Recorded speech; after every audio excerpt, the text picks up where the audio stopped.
Secondary school in North Somerset after a poor Ofsted report which found that children there didn't always feel safe. 3 months ago a child was stabbed on the school playing field. One family has been telling us about their experience there. Fiona Lambden reports. The moments leading up to a pupil being stabbed at Worle Community School.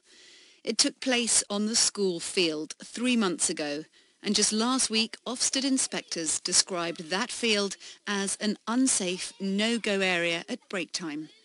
They also found teaching to be inadequate, with low expectations of what their pupils can achieve. I think the teachers are quite disrespectful because I've been called disabled before for doing nothing wrong. You've been called disabled? Yeah. And then people have been called retards before and thick by the teachers. Lucy, not her real name, has been at Worle Community School for 5 years. At the moment she's in the middle of her GCSEs and still has to face those teachers, so didn't want to appear on camera. But her family got in touch with us, upset by how certain teachers have treated her. They say her coursework was lost. Teachers often fail to turn up for lessons, and they marked Lucy down as being absent even when she was there. When Lucy raised these concerns to Ofsted inspectors, afterwards her teachers were furious. I just gave my opinion and said that teachers didn't really bother much with our grades and stuff like that, and then how they lose our work and stuff. And I spoke about it in my lesson, and then my teacher overheard and said that you're affecting her job, and I should be careful what I say because it's not just me it affects, it's them too, and was really off with me for the lesson because of that, and ever since. Over the last year, Lucy's mother met with the then head, but she says she was ignored.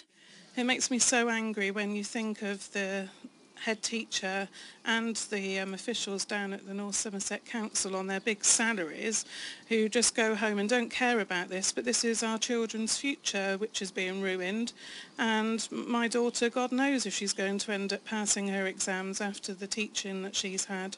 North Somerset Council have refused to speak to us again today, but said they had already raised concerns with the school about their performance long before the Ofsted inspection. Good morning, welcome to our YouTube. This is our first YouTube. A new leadership team is now in place, brought in from a nearby outstanding school. But for Lucy and her family, this is too little, too late. Fiona Lambden, BBC Points West in Worle. Earlier I spoke to John Rediford from the National Union of Teachers. He said the report had demoralised staff. What I would say is that 2 years ago Ofsted visited Worle School and judged it good with outstanding features. I struggle to believe that the quality of leadership and teaching has changed that dramatically in 2 years. So I would question the reliability of the Ofsted report itself. It's very interesting. The report that they completed a couple of weeks ago, they observed very few lessons. The report that they produced in 2014, they observed more than twice as many lessons as they did then, as they did in the recent report. So I would question the evidence base on which Ofsted is making its judgments. John Rediford there from the NUT. A man has died in the